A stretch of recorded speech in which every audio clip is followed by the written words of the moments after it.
Hello viewers, আজকে আপনাদের দেখাবো ফটোশপ 2021 যে ভার্সনের সফটওয়্যারটি আছে এটি দিয়ে কিভাবে আপনারা পিএনজি ফাইল সেভ করবেন। এটি করতে একদমই সহজ, আপনারা পুরো ভিডিওটি দেখুন, আশা করি আপনারা করতে পারবেন। তো ভিউয়ার্স, যারা আমার চ্যানেলে নতুন তারা অবশ্যই আমার চ্যানেলটিকে সাবস্ক্রাইব করে দিবেন, কারণ আমি প্রতিনিয়ত নতুন নতুন ভিডিও আপলোড করে থাকি, সেগুলো যেন মিস্টেক না হয়। তা তো চলুন আমরা এখন কাজে চলে যাই। প্রথমে আপনারা সফটওয়্যারটি ওপেন করে নেবেন, বা ধরেন আপনারা কাজ করে রাখছেন সেটাই আপনারা সেভ দিবেন। কিভাবে দিবেন সেটি আপনাদের দেখাচ্ছি। পিএনজি ফাইল কিভাবে সেভ দিবেন বা জেপিজি ফাইল কিভাবে সেভ দিবেন। ধরেন আপনারা একটা প্রজেক্ট রেডি করছেন, এক্সাম্পল ধরেন এইটাই একটা আপনাদের প্রজেক্ট সেভ করা আছে। এখন আপনার প্রজেক্ট করা আছে, এখন আপনারা সেভ দিবেন, এটাকে জেপিজি ফাইলে সেভ দিবেন। জেপিজি ফাইলে সেভ দিতে হলে আপনাদের ফাইল ম্যানেজার যেতে হবে,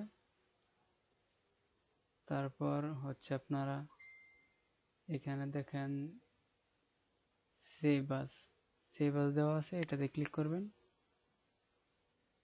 তারপরে এখানে দেখেন যে আপনারা জেপিজি পিএনজি কোনো ফাইল ফরম্যাট দেওয়া নাই। তো এই ক্ষেত্রে আপনারা কি করবেন, সেই ক্ষেত্রে আপনারা এখানে দেখেন আরেকটি অপশন দেওয়া আছে, সেভ এ কপি, এটাতে ক্লিক করবেন। করার পর এখন দেখেন এখানে সবগুলো অপশন চলে আসছে।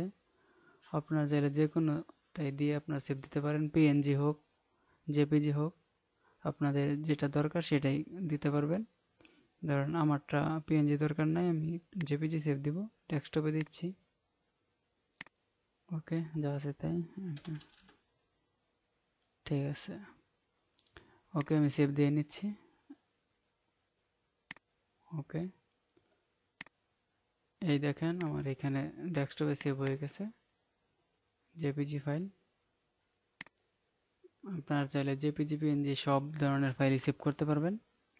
তো ভিউয়ার্স, আজকের ভিডিওটি ভালো লাগলে অবশ্যই আমার চ্যানেলে একটি লাইক কমেন্টস করে দিবেন।